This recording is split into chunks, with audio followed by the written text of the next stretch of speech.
Hello my little friends, I decided to make a video about this Razorback that I just finished because I'm quite happy with it. This is the normal GW plastic kit with some 3D printing on it. I 3D printed the turret and the extra armor on the sides. The extra armor, the original one from Forge World, is out of production, I think, because it's kind of hard to get, but I was able to find some steel and it looks pretty much the same.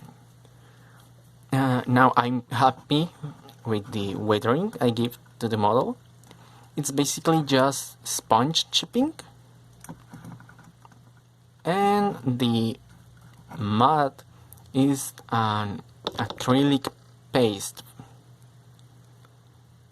The wet spots is made with acrylic ink from Vallejo, the sepia one, and I just blend it with some dry pigments from Tamiya. I kept some parts not glued, so I can turn it into a rhino. Whoops. Actually, the gunner is kit bashed.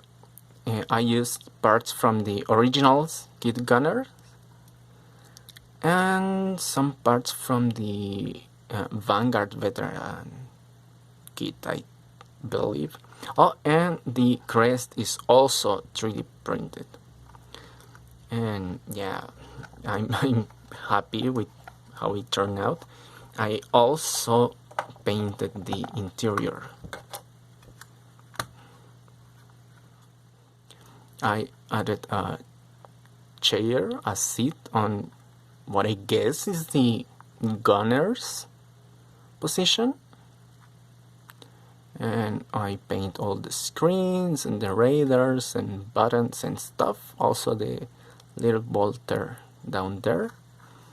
And I added some details, a chainsword and an ultramarines helmet.